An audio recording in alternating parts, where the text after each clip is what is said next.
The Roman Empire was one of the most successful empires the world has ever seen. The Roman emperors thought their empire would last forever. They were wrong.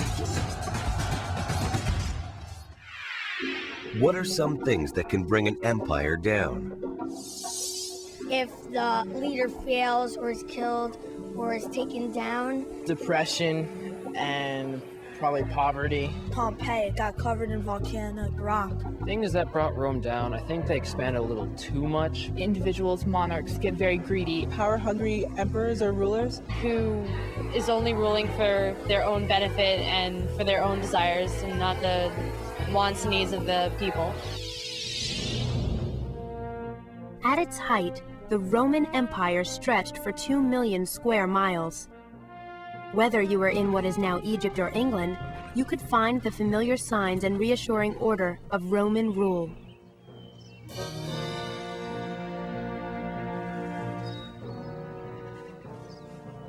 But after the death of Emperor Marcus Aurelius in AD 180, the Golden Age of Rome, the Pax Romana, ended.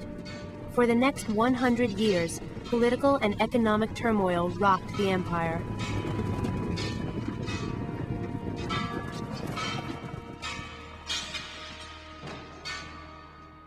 The imperial system was at the core of the empire's instability.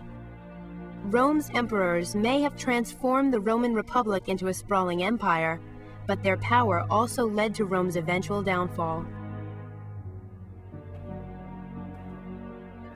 One of the system's biggest problems was that it didn't designate who took over when an emperor died.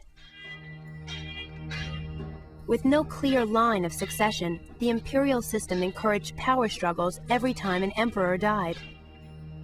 Intimidation and violence were common ways for a new emperor to gain the throne. But anyone who came to power through violence could leave that way too.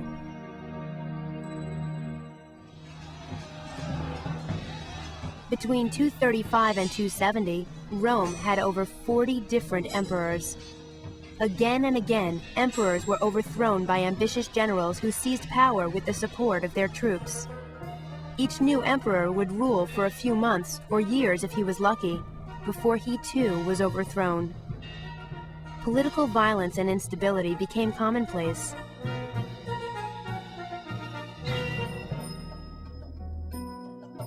Yet, for the rich, life in Rome was still good. They lived lives of luxury and privilege. But the gap between rich and poor was huge. While the rich lived in lush houses, the vast majority of Romans lived in dark, smoke-filled tenements.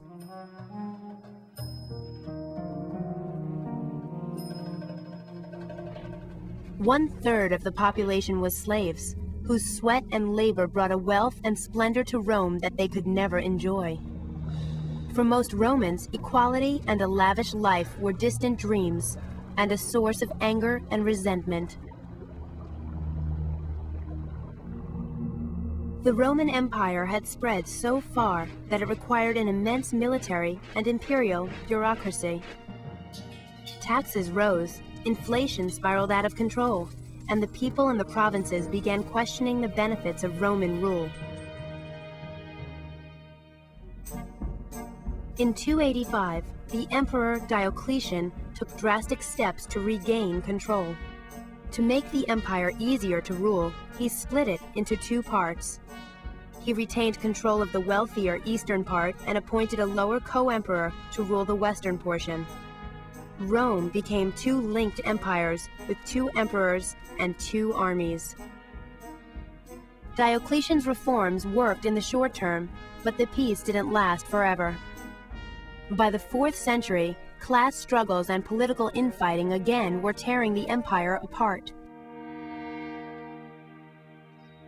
When General Constantine gained the throne in 312, he made one of the most important changes in Roman history. Recognizing that the major conflicts were occurring in the empire's frontiers, far from Italy, he decided to move the Roman capital eastward. He chose the city of Byzantium in modern-day Turkey and renamed it Constantinople. He legalized Christianity in 313, and the Eastern Roman Empire became the new center of Roman power, while the Western Empire continued to decline. Along with internal decline, the Western Empire also faced problems from the outside. For centuries, Rome's strength had allowed its soldiers to hold off attacks from the Germanic tribes around the empire. But at the same time Rome was declining, wars and climate changes in Asia caused the Huns, a fierce nomadic people, to migrate westward. By 350, the Huns had reached Eastern Europe. Fearing the Huns, the Germanic tribes in their path escaped by battling their way into Roman territory. The Western Roman Empire was overrun by wave after wave of hostile tribes, including Visigoths, Slavs, and Vandals. First, the Romans lost Britain, then Gaul, then Spain. It was only a matter of time before the Germanic tribes made their way into the heart of the Western Empire.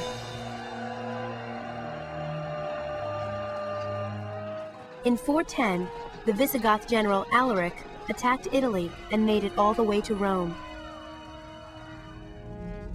The Western Empire struggled on until 476, when another Germanic tribal leader, Odoacer, finally ousted Rome's emperor and brought an end to the Western Roman Empire.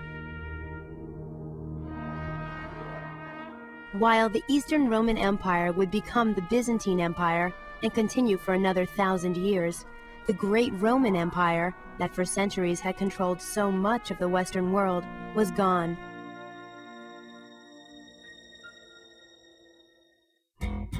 Did you know? Many of the traditions in Christian churches come directly from the Romans. While the Western Roman Empire was declining, Christianity was gaining strength. When the empire finally collapsed, the church inherited many of its functions. The architecture and design of most churches is based on a Roman imperial palace, and the roles of the choir, church officials, and use of Latin are all inspired by Roman imperial court ceremonies.